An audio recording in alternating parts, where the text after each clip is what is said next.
शुभ सकाळ 30 जून रविवार चलतु जाना देश विदेशर 10टी बड़ खबर देखंतु मात्र 10 मिनिट रे जदि एपर्यंत आपण माने वीडियो को लाइक करना वीडियो को लाइक करी चैनल को सब्सक्राइब करी कमेंट माध्यम रे जणातु आपण माने आम वीडियो केउ जिल्ला रे देखुचंती। भुवनेश्वर रे बढ़ुचंती डेंगू रोगी राजधानी रे माड़ी चलीची डेंगू खोर्धा रे केवल 80 रोगी रेकर्ड। डेंगू रोगी संख्या गत वर्ष तुलना रे ए वर्ष 2 गुणा वृद्धि पाइछि। वर्षा बढ़िबा सहित डेंगू भी बढ़िछि। रविवार सुधा राज्य रे 288 जन डेंगू चिन्हट रोगी चिन्हट होइथिबा बेले सही दिन केवल 16 जन रोगी चिन्हट होइछंती। 288 मध्यरु खोर्धा जिल्ला रे सर्वाधिक 80 जन चिन्हट होइछंती। सहरा अंचल रे अधिक डेंगू रोगी चिन्हट होइथिबा बेले कटक भुवनेश्वर अधिक गुरुत्व दिया जाइछि। आगको भी वर्षा अछि तेणु अधिक सतर्कता रहिबा सह अधिक सचेतन रहिबाकू पदक्षेप निचंती निया जाइछि। समस्त जिला चिकित्सालय को मध्य निर्देशनामा जारी रहिछि स्वास्थ्य विभाग। जेहेतु टेस्ट संख्या बढ़ी जाइछि तेणु रोगी मध्य अधिक चिन्हट होइछंती। सेपटे 2 दिन राज्य रे प्रबल वर्षा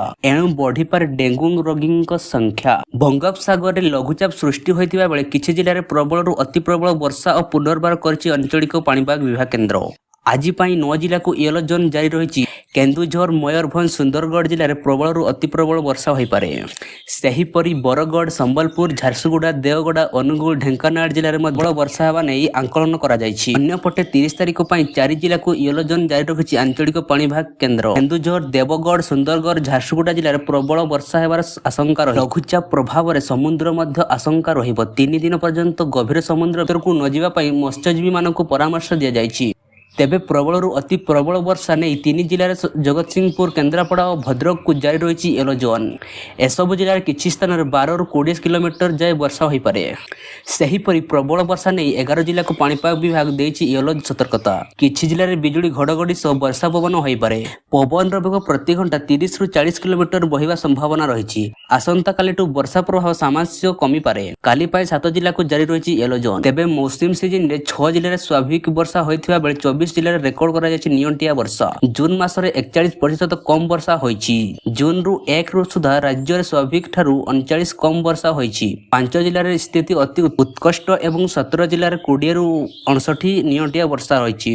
बन्या नियंत्रण नदी रोधबंध और जलपथर उन्नतीकरण पर राज्य में गठन हो 4टी बैठक कमिटी। जल संपद विभाग अधिकारी चलित मौसुमी ऋतु में संभाव्य बन्या चलना को प्रस्तुति कर आसामी सह समीक्षा सह 4टी बैठक कमिटी गठन पर निर्देश देते मुख्यमंत्री। पुणी हेबो नीट परीक्षा घोषणा हैला तारीख। पुणी हेबो यूजीसी नेट परीक्षा सेथि पई विज्ञापन प्रकाश पाइछि। 21 अगस्त रु 4 सेप्टेम्बर मध्य ऑनलाइन परीक्षा करा जीवने सूचना जारी करा जाइछि। गत 18 तारिख रे यूजीसी नेट परीक्षा पेपर लीक हेबा परे सूचना मिलिबा परे एनटीए पक्षरु परीक्षा रद्द करा जाइछि। पुणी एनटीए परीक्षा पई विज्ञापन प्रकाश करिछि।